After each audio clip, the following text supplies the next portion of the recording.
What if I told you the smartest smartphone in the world wasn't a phone at all? It's this.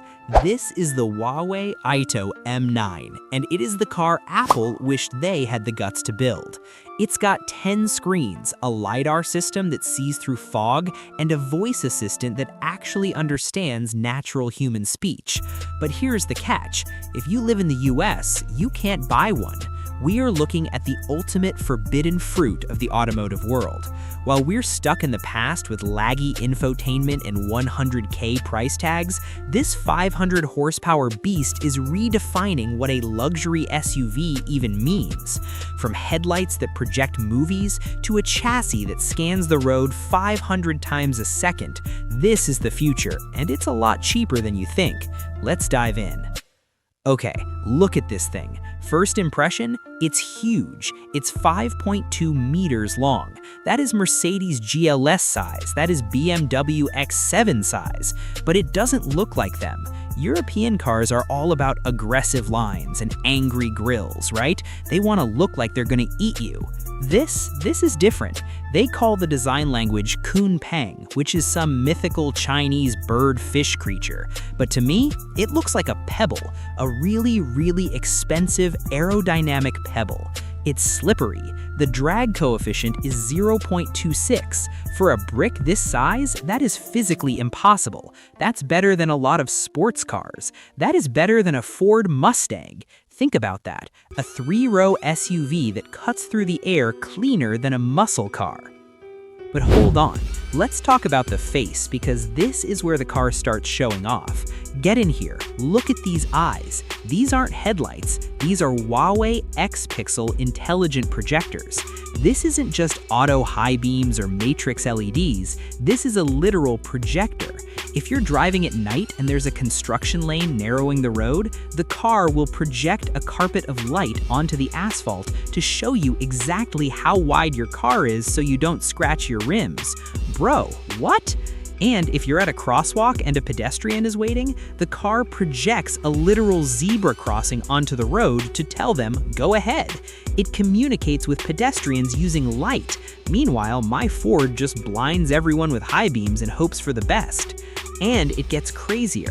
The rear taillights, they are communicative panels. You can program them to display thank you text when someone lets you merge. Can you imagine that in New York traffic? Actually, maybe we shouldn't give New York drivers the ability to write messages on their cars. That might end badly. But in China, people use this for weddings. They project double happiness symbols on the road. They use it for camping to project lyrics for karaoke. Yes, the car has a built-in karaoke mode that uses the headlights as the screen. It is absolutely absurd, and I want it immediately. And the grille? Completely closed off. Why? Because most of the cooling is active. The air intakes at the bottom open and close like gills. It feels alive. It feels like it's breathing. From the side, let's be real, they definitely borrowed some homework from Maybach. The two-tone paint, that's a $20,000 option on a Mercedes. Here, standard on the top trims. 22-inch rims, aerodynamic blades, and look at the sheer amount of glass. The windows are massive. But here's the trick. They are double-layered soundproof glass that is arguably quieter than a recording studio. We're gonna test the silence later, but spoiler alert, I screamed inside and my cameraman outside couldn't hear a thing. It's eerie. Also, notice the door handles? They are completely flush, but they don't just pop out mechanically. They are sensor-based. You wave your hand and the door unlatches. It's a small detail, but it makes you feel like a wizard every time you get in. And let's talk about how this thing is built, because this is the part the US media ignores. They think Chinese cars are cheap. This chassis is built using a 9,000-ton gigacasting press. That is the same tech Tesla uses for the Cybertruck, but Huawei and Ceres are using it for a luxury SUV. The entire rear section is one piece of aluminum. It reduces weight, increases stiffness, and makes the car feel like it was carved out of a single block of granite. There are no squeaks, no rattles. You hit a pothole and the car just goes thud. Solid. It makes my Model X feel like a bucket of loose bolts. I'm not even joking. Okay, under the metal.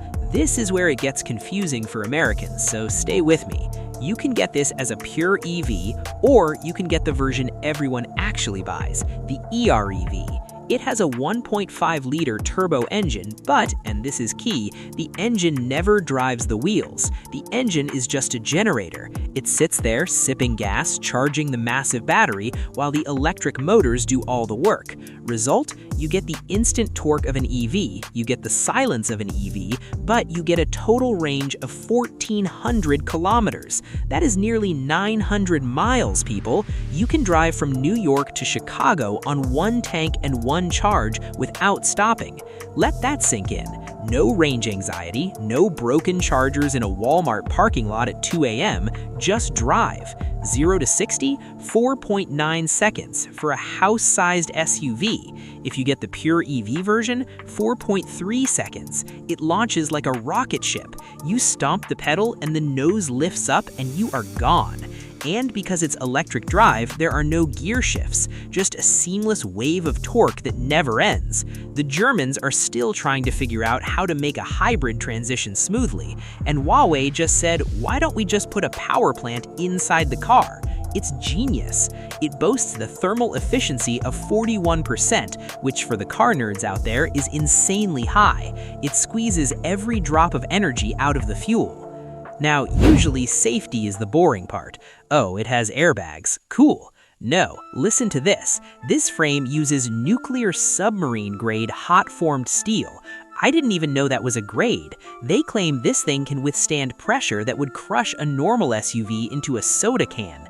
But the real safety is that it refuses to crash. See that bump on the roof? That's the 192-line LiDAR. It sees 250 meters ahead. It sees in the dark. It sees through fog. There are viral videos in China of this car stopping for jaywalkers at night that the human driver didn't even see. It has AEB, or auto emergency braking, that works up to 75 miles per hour. Most cars give up at 40. It's basically a driving body card. And let's talk about the Turing chassis, that's what they call it. This thing has air suspension and CDC, or continuous damping control. It scans the road 500 times a second. If it sees a speed bump, it softens the suspension before you hit it. You literally float over bumps. It's the magic body control that Mercedes charges $10,000 for, but here it's just part of the package. And despite being 5.2 meters long, it turns on a dime. The turning radius is 5.8 meters. That is tighter than a Tesla Model Y. It pivots like a compact car. I tried a U-turn on a narrow street, sweating, thinking I was going to do a 3-point turn of shame. Nope, whipped right around. I actually laughed out loud. It defies physics. Okay, take a deep breath. Welcome to the future. This isn't a dashboard, this is Best Buy. It's called the One Glass design. 3 screens spanning the entire width, 12-inch cluster, 16-inch center, 16-inch passenger screen, and it runs on Harmony OS. This is the secret weapon. If you have a Huawei phone, you just touch it to the dash and boom, your phone is now the car. The integration is seamless. You start a navigation on your phone walking to the car, you sit down, and it's already on the big screen. No pairing, no Bluetooth menus, it just works. But look at this HUD, or heads-up display. It's not just a speed readout, it's an AR display that projects navigation arrows onto the actual road through the windshield. It covers a 75-inch area. It's like playing a video game. If you miss a turn with this, you shouldn't have a license. And the passenger screen, it's independent. The passenger can watch YouTube, TikTok, or movies with Bluetooth headphones, and the driver can't see it because of a privacy filter. It keeps the driver focused while the passenger is in their own world. Crank the volume. This is the Huawei Sound Superior System. 25 speakers, 2,080 watts. I'm an audiophile, I've heard Barmeister, I've heard Meridian. This hits harder. The bass shakes your soul, but the vocals are crystal clear.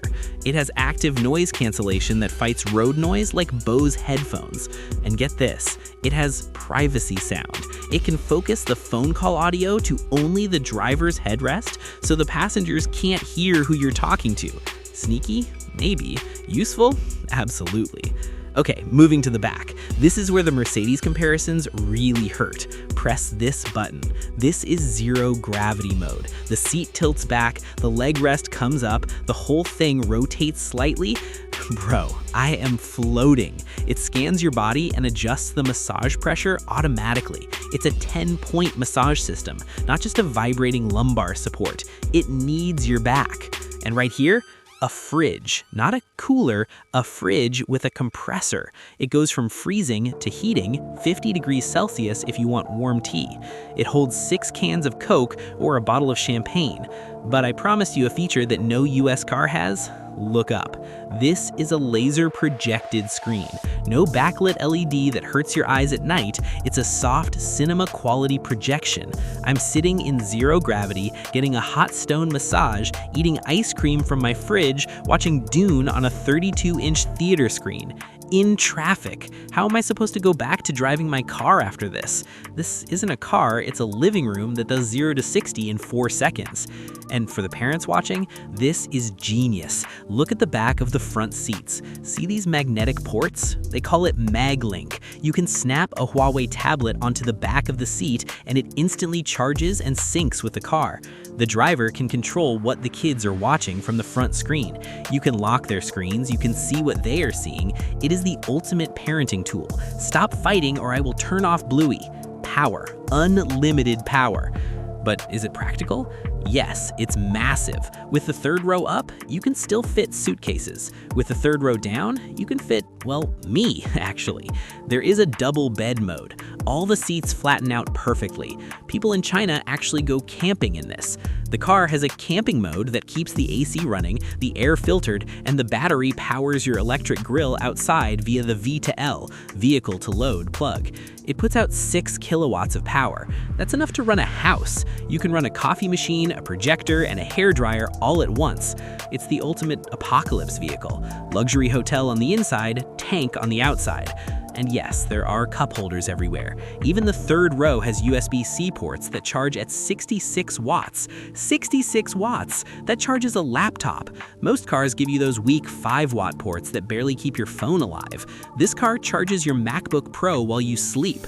Let's talk about the autonomous driving, because this is the other area where the US is falling behind. This runs Huawei ADS 2.0 and soon 3.0. It doesn't rely on high-definition maps. You know how Cruise and Waymo need to map every inch of a city before they can drive there? This car doesn't care. It uses its God's Eye network. It reads the road in real time. It handles roundabouts. It handles construction zones. It handles aggressive merging. I watched a demo where it navigated a chaotic Shanghai intersection with scooters, pedestrians, and delivery trucks everywhere, and it didn't even flinch. It drives more like a skilled human chauffeur than a robot. It's confident. It doesn't do that phantom braking thing my Tesla does, where it slams on the brakes for a shadow. It just flows. And the voice assistant? Her name is Xiao Yi. She is powered by the Pangu AI model. You don't have to talk like a robot. You can say, "I'm cold and I want to go home," and she will turn up the heat and set the navigation. You can interrupt her. You can give her 4 commands at once. Open the window, close the sunshade, play rock music, and navigate to Starbucks. She does all 4 instantly. Try doing that with Siri.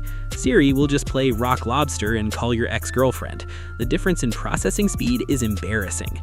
Okay, the moment of truth. We have Maybach level luxury, Tesla beating tech, 900-mile range, and a literal movie theater. If this had a Mercedes badge, it would be $180,000. Easy. If it was a Range Rover, $200K. The Huawei Aito M9 starts at $65,000, and the fully loaded top-spec Ultra version with the crazy batteries and the projector lights, about $78,000. That is the price of a mid-spec Chevy Tahoe. That's cheaper than a base model BMW X5 with vinyl seats and no options. For $75K, you get a spaceship. Do you understand why I'm upset now? We're getting price gouged for legacy badges while they are getting this for the price of a pickup truck. It feels illegal. It feels like a cheat code. So here's the question that's going to start a war in the comments. If this car came to the US tomorrow, priced at $70K, would you still buy the BMW? Would you still buy the Tesla Model X? Or would you trade that badge in for the best tech on the planet? Be honest, because looking at this, I think I know the answer, and it scares the hell out of the legacy brands.